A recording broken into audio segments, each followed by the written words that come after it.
चुनाव का है। ज़्यादा प्रवचन हमारी तरफ से नहीं बल्कि आपकी तरफ से ज़्यादा, जब जितनी तीखी बातें कही जाएंगी उतना ही हम अपनी बात को साफ कर पाएंगे। मध्य प्रदेश के अंदर जो माहौल है बहुत स्पष्ट है। कभी कभी तो इश्तिहार जो है वो अपने आप जो है सामने वाले की प्रवृत्ति के साथ साथ उसकी वस्तुस्थिति का भी आभास और भान करा देते हैं। मैं पढ़ रहा था रास्ते में आता हुआ एयरपोर्ट से, भाजपा विहीन सरकार। शायद उनका इश्तिहार कुछ और रहा होगा, लेकिन जिस रंग पे लिखा गया था वो भाजपा का रंग था। और मुझे लगा कि बहुत ही उपयुक्त है कि यहाँ प्रदेश की जनता अब भाजपा विहीन सरकार चाहती है। भाजपा के शासनकाल में जिस तरह से यहाँ पर धोखे की राजनीति, भ्रष्टाचार की राजनीति, नौजवानों के साथ उनके कैरियर की खिलवाड़ की राजनीति, जिस तरह से किसानों के साथ में अत्याचार हुए, कई प्रधानों ने कोई कुछ कहे लेकिन जिस तरह से उनकी हत्याएं हुई, जिस तरह से उनके प्राण गए, ये तमाम चीजें आज समक्ष हैं। एक इश्तिहार और भी देखा आज कि शाम को 5 बजे गुजरात से एक बड़बोला साहेब आ रहा है। ये बड़बोला साहेब, ये साहेब की उपाधि हमने नहीं दी, बोलता बहुत है इसलिए बड़बोला है। ज्ञान के नाम पर उसको इतिहास और तथ्यों के और आंकड़ों का जो ज्ञान है वो जग जाहिर हो चुका है, लेकिन अब तो उसकी मानसिकता के बारे में भी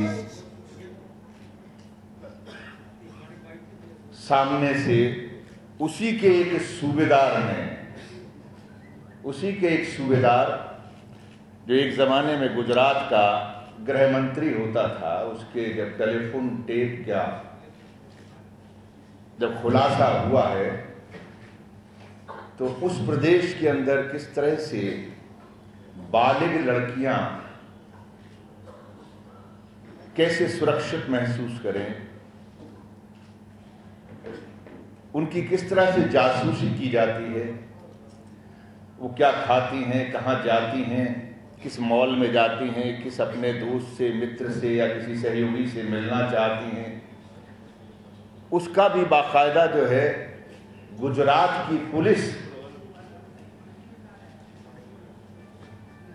उसका पीछा करती है। क्या मुख्यमंत्री या बीजेपी जब ये बयान देती है कि नहीं उसके पिता ने कहा था उसकी सुरक्षा के लिए, तो देश के किस संविधान में, प्रदेश के किस कानून में ये लिखा है कि किसी के मौखिक आदेश के अनुसार, मौखिक आदेश पर आप प्रदेश की मशीनरी का इस्तेमाल करें, वो भी 3 संस्थाएं, आईबी, एटीएस और पुलिस, सीआईडी। ये 3 संस्थाएं बाकायदा जो हैं टिकट लेती हैं, जहाज में उसका पीछा करती हैं, जीप है, गाड़ी है। आखिर कौन सा ऐसा टेररिस्ट था जिसका वो पीछा कर रहे थे? ये बड़बोला साहेब, जिस साहेब के बारे में उनका ही सूबेदार कहता है कि साहेब ने जानकारी मांगी है, तो इस बड़बोले साहेब से हम पूछना चाहते हैं कि भाई अब तू मौन क्यों है?